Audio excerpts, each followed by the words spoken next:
Bonjour les amis, j'espère que vous allez bien, que vous tenez le coup dans votre situation. En ce moment, on parle souvent d'avoir la paix, de garder la paix, de rester en paix. Mais il faut avouer que dans certaines situations, c'est vraiment difficile. Et on peut perdre cette paix par moment. Et dans ces situations, on est vraiment dans la crainte. On peut aussi ouvrir la Bible et voir les personnes euh, qui ont fait des prières dans le même type de situation, de souffrance, et de voir comment ils ont osé s'épancher devant Dieu pleinement, et comment ils ont pu trouver en Dieu leur réconfort en se rappelant qui était leur Dieu, en se rappelant la foi qu'ils avaient eue en lui et comment il s'était toujours montré fidèle. Alors j'aimerais lire un texte avec vous qui se trouve dans Lamentation de Jérémie. Les Lamentations, c'est un style d'écriture dans la Bible.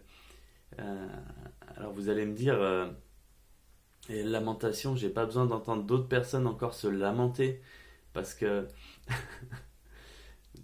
parce que j'ai suffisamment de soucis comme ça, mais je crois vraiment qu'on peut trouver un réconfort en voyant comment les personnes qui nous ont précédés ont su tenir ferme dans la difficulté.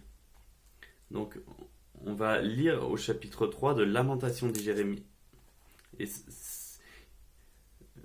dans les chapitres 1 et 2, et même 3, 4 et 5, il n'y a que presque du négatif. Sauf au chapitre 3, au centre du message, c'est vraiment le cœur le plus important de son message qu'il veut nous transmettre. Il dit: je suis un homme qui a vu la misère sous le bâton de sa fureur.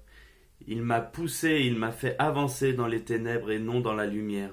Sans cesse, il tourne et retourne sa main contre moi. Il fait dépérir ma chair et ma peau. Il a brisé mes os. Il a érigé des constructions contre moi. Il m'a environné de poison et de douleur. Il m'a fait habiter dans les ténèbres comme ceux qui sont morts depuis longtemps. Il m'a emmuré pour que je puisse pas sortir. Il a alourdi mes chaînes. Là, il parle à Dieu, hein, et on voit un homme qui souffre réellement.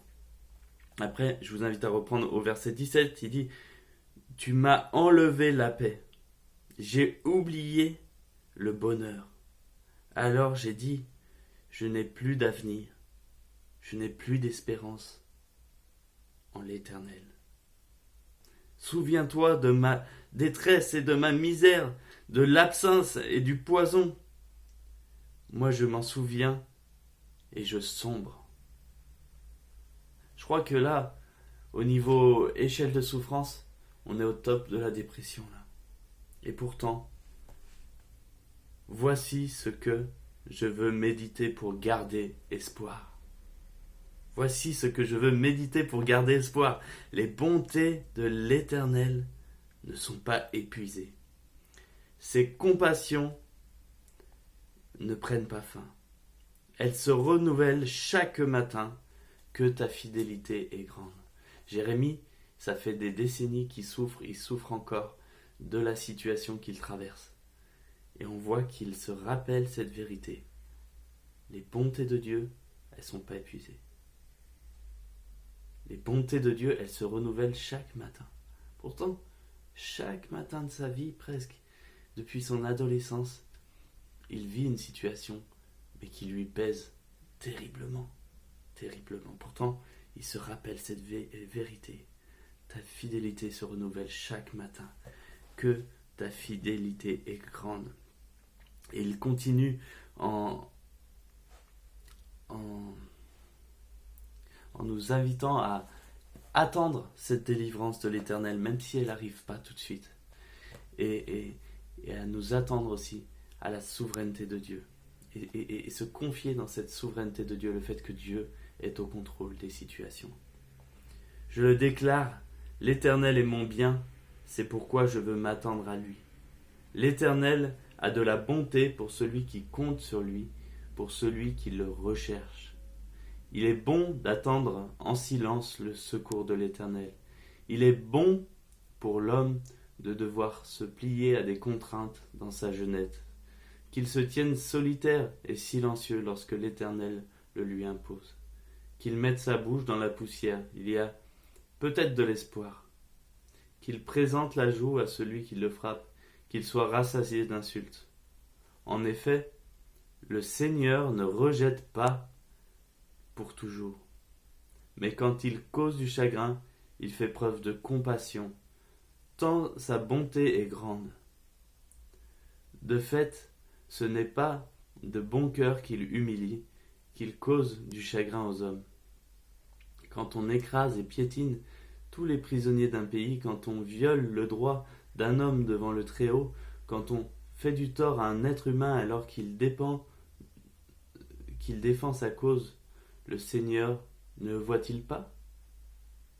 Qui n'a qu'à parler pour qu'une chose se produise, si le Seigneur ne l'a pas ordonné?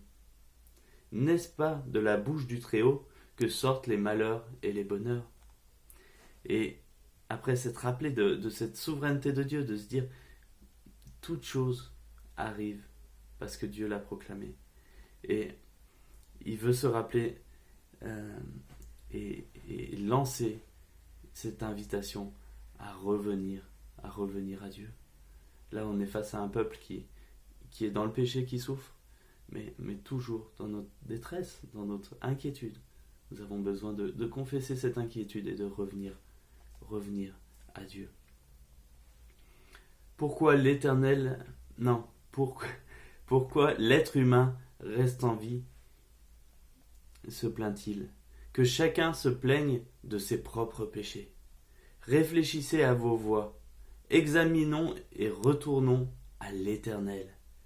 Élevons notre cœur, tout comme nos mains, vers le Dieu qui est au ciel. Voilà notre espoir. Et du coup, l'idée des lamentations, c'est pas simplement de se répéter ne crains pas, ne crains pas, ne crains pas, mais d'exprimer voilà tous ces sujets de détresse et puis se rappeler ces vérités qui nous donnent de l'espoir, comme Jérémie. Tes bontés, ta fidélité se renouvellent chaque matin. Ta fidélité, elle est grande. Tu as permis ces situations, mais tu as un but, Seigneur. Je veux revenir à toi. Pardon de m'être inquiété. Pardon pour mon manque de foi. Et aide-moi à te faire à nouveau pleinement confiance. Et Dieu veut nous donner sa paix, mais nous ne devons pas devenir aussi insensibles à la souffrance.